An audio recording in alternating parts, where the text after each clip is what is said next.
కోల్కతా అలాగే హైదరాబాద్ జట్ల మధ్య గురువారం నాడు జరిగిన మ్యాచ్లో కోల్కతా జట్టు అద్భుతమైన విజయం సాధించింది. మరొక వైపు హైదరాబాద్ జట్టు పూర్తిగా చతికిలబడింది. మొదటి మ్యాచ్లో అత్యద్భుతమైన పెర్ఫార్మెన్స్ ని కనబరుస్తూ మంచి విజయాన్ని అందుకున్న హైదరాబాద్ జట్టు ఆ తర్వాత మ్యాచ్లో అస్సలంటే అస్సలు తన ప్రతాపాన్ని ప్రభావాన్ని చూపించలేకపోయింది. ముఖ్యంగా హైదరాబాద్ జట్టు బ్యాట్స్మెన్స్ పూర్తిగా చేతులెత్తేశారు.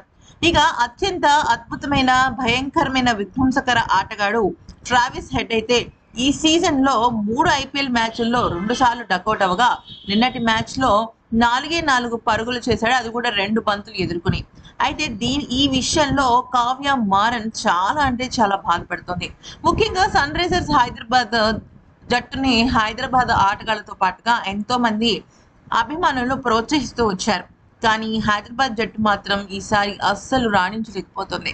ఇక హైదరాబాద్ జట్టు ఫ్రాంచైజీ ఓనర్ అయిన కావ్య మారన్ ప్రతి మ్యాచ్‌కి వచ్చి అక్కడ ఆటగాళ్లను ఎంకరేజ్ చేస్తుంటుంది. కానీ నిన్న మ్యాచ్ ముగిసిన తర్వాత డ్రెస్సింగ్ రూమ్‌లో ఒక పెద్ద డ్రామా జరిగింది.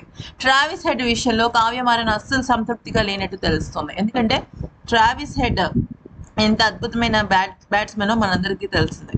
అంతేకాకుండా ఇంకా అంతకు మునుపు జరిగిన ఆహ్, మన ఆహ్, మన కప్పులో ఛాంపియన్స్ ట్రోఫీలో కూడా ట్రావిస్ హెడ్ చాలా బాగా రాణించాడు. అలాంటిది ఐపీఎల్‌లో హైదరాబాద్ జట్టు తరఫున అంటే ఎందుకు ట్రావిస్ హెడ్ ఈ రకంగా మారుతున్నాడంటూ ట్రావిస్ హెడ్ పైన చాలా ఘోరంగా గొడవ పడిందట కావ్య మారన్. మనం చూసినట్టయితే మొన్నటి మ్యాచ్‌లో కూడా ఎల్ఎస్‌జీ ఓనర్ అయిన సంజీవ్ గోయంకా కూడా రిషబ్ పంత్ మీద అరవడం చూసాం.